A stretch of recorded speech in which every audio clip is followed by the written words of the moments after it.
بسم اللہ الرحمن الرحیم۔ منحوس عورت میں یہ دو نشانیاں ضرور ہوتی ہیں۔ حضرت علی رضی اللہ تعالیٰ عنہ کا یہ فرمان بھی ضرور سن لو۔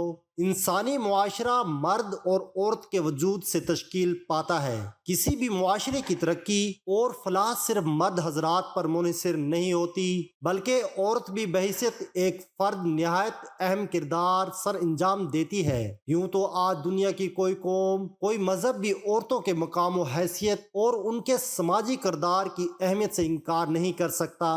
تاہم اسلام نے جس طرح سے عورت کے مقام و مرتبہ کو انسانی معاشرے میں بلند کیا ہے اور عورت کے ہمت و جہد کردار کو مذہبی و اخلاقی اور معاشرتی و سماجی ہر اعتبار سے اہمیت سے ہمکنار کیا ہے، اس کی کوئی دوسری نظیر دکھائی نہیں دیتی۔ اور یہ امر حقیقت ہے کہ اسلام سے بیشتر عورت نہایت مظلوم اور معاشرتی و سماجی عزت و احترام سے محروم زندگی گزارنے پر مجبور تھی، بلکہ عورت کے وجود کو تمام برائیوں کا مرقع اور قابل نفرت سمجھا جاتا تھا۔ ناظرین، عورت کا تو پہلا روپ ہی اس دنیا میں رحمت ہے۔ بیٹی بن کر پورے خاندان کے دلوں پر راج کرتی ہے، بہن بن کر بھائی کی سچی اور مخلص دوست اور ماں کا بازو بن جاتی ہے، اور جب بیوی بنتی ہے تو ہمیشہ ساتھ نبھانے والی، ہر دکھ اور سکھ کا ساتھی بن جاتی ہے، اور جب وہ ماں بن جاتی ہے تو اللہ اس کا رتبہ اتنا بلند کر دیتا ہے کہ جنت کو اٹھا کر اس کے قدموں میں ڈال دیتا ہے۔ حضرت علی رضی اللہ تعالیٰ عنہ نے فرمایا کہ مرد کی مردانگی کی سب سے عظیم سطح یہ ہے کہ کسی مرد کی وجہ سے کبھی عورت کی آنکھوں میں آنسو نہ آئے۔ ناظرین، معاشرے میں عورت کا فطری مقام اس کا گھر ہے جہاں وہ اپنی چھوٹی سی ریاست کی ملکہ ہے۔ اسلام نے عورت کو وہ مقام اور مرتبہ دیا ہے جو کسی دوسرے مذہب نے عورت کو نہیں دیا۔ ہمارے اسلام نے مرد کو عورت کا محافظ قرار دیا ہے، اور یہ ہمارا ہی مذہب اسلام ہے جس نے رشتوں کی پہچان کروائی۔ آج کی اس ویڈیو میں ہم آپ کو عورت کی کچھ ایسی خوبیاں بتانے جا رہے ہیں جن خوبیوں سے عورت کا کردار مزید مزین ہو جاتا ہے، اور ساتھ میں ہم عورت کی دو ایسی غلطیوں کے بارے میں بھی بات کریں گے جن کی وجہ سے عورت کو منحوس قرار دیا ہے، اور یہ دو کام جو بھی عورت کرتی ہے تو وہ منحوس ہوتی ہے۔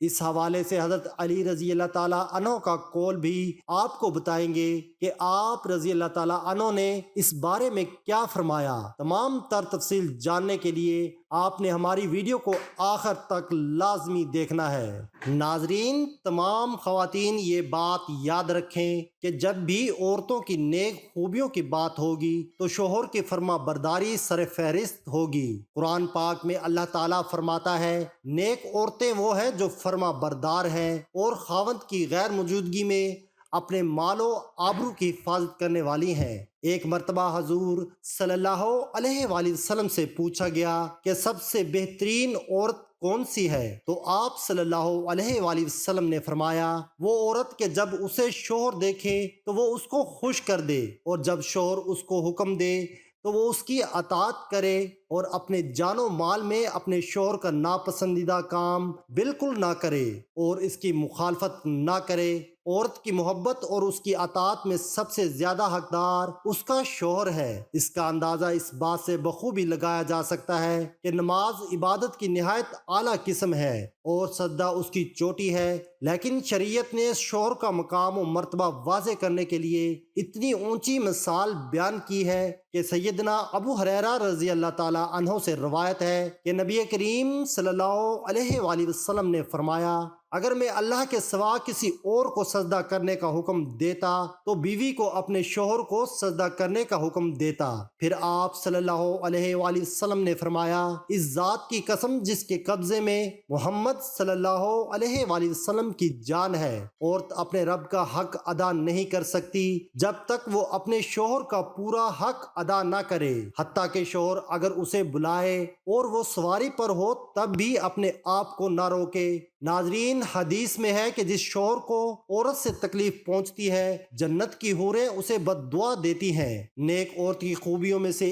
ایک خوبی ستر و حجاب کی مکمل پابندی کرنا بھی ہے۔ مسلمان عورت کے لیے پردہ اسلام کی خصوصیات اور اس کے محاسن میں سے ہے۔ پردے میں مسلمان عورت کی عزت و ناموس کی حفاظت ہے۔ پردہ ایک رحمت ہے۔ اسلام نے عورت کو انتہائی بیش قیمت متاع قرار دیا ہے، اس لیے اس کی حفاظت کا خصوصی اہتمام کیا ہے۔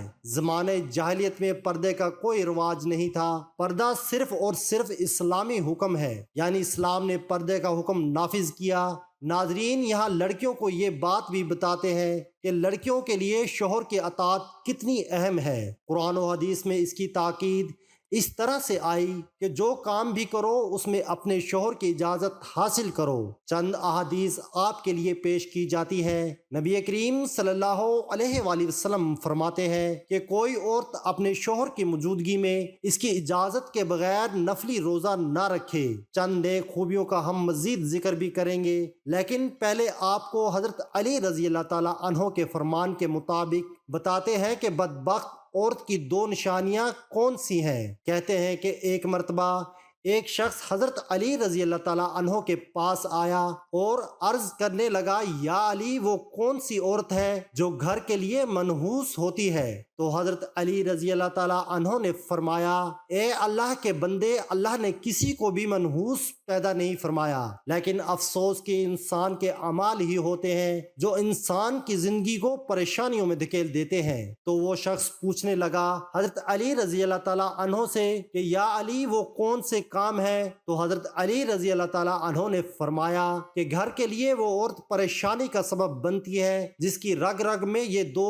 عیب پائے جاتے ہیں۔ پہلا یہ کہ وہ اپنے گھر کے لوگوں کی غیبت کرتی ہو، ادھر کی بات ادھر پہنچاتی ہو، اور دوسرا یہ کہ وہ بار بار جھوٹ بولتی ہو۔ تو ناظرین، یہ وہ دو عادتیں ہیں جو کسی بھی عورت پہ ہوں گی تو وہ اپنے ساتھ ساتھ گھر والوں کو بھی برباد کر دیتی ہے، گھر کی خوشحالی اور سکون کو برباد کر دیتی ہے۔ تو ناظرین، یہ دو کام، ایک غیبت کرنا اور دوسرا جھوٹ بولنا، یہ دو کام عورتوں کو نہیں کرنے چاہیے۔ عورتوں کے ساتھ ساتھ مردوں کو بھی یہ دو کام نہیں کرنے چاہیے، کیونکہ یہ بہت بڑا گناہ ہے۔ یہ تھی بدبخت عورت کی نشانیاں۔ ناظرین، عورت کے لیے حکم ہے کہ شوہر کی اجازت کے بغیر کسی کو گھر میں داخل نہ ہونے دے، جیسا کہ نبی کریم صلی اللہ علیہ وآلہ وسلم کا ارشاد ہے، جب بھی کوئی مرد کسی اجنبی عورت کے ساتھ خلوت میں ہوتا ہے تو ان میں تیسرا شیطان ہوتا ہے۔ اس لیے عورت کو چاہیے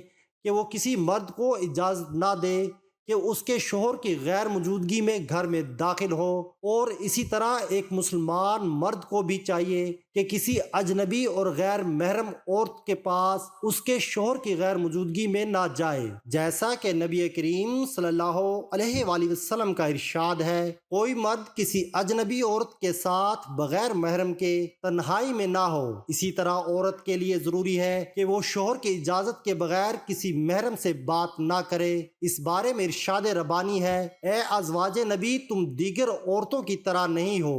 اگر تمہیں خوف ہے بس تم اپنی آواز میں لچک نہ پیدا کرو جس سے مریض دل انسان لالچ کر بیٹھے، اور تم بھلی اور درست بات کرو۔ معلوم ہوا کہ عورت کی آواز میں بھی پردہ ہے، وہ اجنبی مرد کے ساتھ ان شرائط کے ساتھ بات کر سکتی ہے۔ نمبر 1، آواز میں لچک، شیرینی اور مٹھاس نہ ہو۔ نمبر 2، صرف بقدر ضرورت بات کریں۔ نمبر 3، پردے کی اوٹ سے بات کریں، جیسا کہ ارشاد باری تعالیٰ ہے، اور جب تم ازواج مطہرات سے کوئی چیز مانگو تو پردے کے پیچھے سے مانگو، یہ تمہارے اور ان کے دلوں کے لیے کامل پاکیزگی ہے۔ اس آیت میں اگرچہ ازواج مطہرات سے خطاب کیا گیا ہے، مگر یہ حکم امت کی ساری خواتین کے لیے ہے۔ جب امت کی ماؤں سے پردے کی اوٹ سے مانگنے کا حکم دیا گیا ہے، وہاں شک و ریب کی کوئی گنجائش نہیں، تو باقی خواتین جنہیں یہ مقام و شرف حاصل نہیں، ان پر پردہ کرنا اور ضروری معلوم ہوتا ہے۔ یاد رہے کہ اکیلے عورت کا بازار جانا بھی درست نہیں، کیونکہ بسا اوقات دکان میں سیلز مین کے سوا کوئی نہیں ہوتا۔ پھر اسے ناجائز خلوت حاصل ہو جاتی ہے۔ نیک عورت کی ایک خوبی یہ بھی بیان فرمائی گئی ہے کہ شوہر کی اجازت کے بغیر وہ گھر سے باہر نہ نکلے۔ عورت کے لیے حکم ہے کہ کسی اجنبی مرد سے مصافحہ نہ کرے، جیسا کہ نبی کریم صلی اللہ علیہ وآلہ وسلم کا ارشاد ہے، تم میں سے کسی کے سر کو لوہے کی سوئی سے کچوکے لگانا اس بات سے بہتر ہے کہ وہ کسی اجنبی عورت کو چھوئے۔ اور نبی کریم صلی اللہ علیہ وآلہ وسلم کا ارشاد ہے، میں عورتوں سے مصافحہ نہیں کرتا، ایک اور سے میرا کچھ کہنا 100 عورتوں سے کہنے کے مترادف ہے۔ دعا ہے کہ اللہ پاک ہمیں ازواج مطہرات کے مطابق زندگی بسر کرنے کی توفیق عطا فرمائے، ہمیں برے اعمال سے بچائے اور ہمیں بہتر عمل کرنے کی توفیق عطا فرمائے، آمین۔ ناظرین، کومنٹ باکس میں اللہ تعالیٰ کے 99 ناموں میں سے ایک نام ضرور ٹائپ کریں۔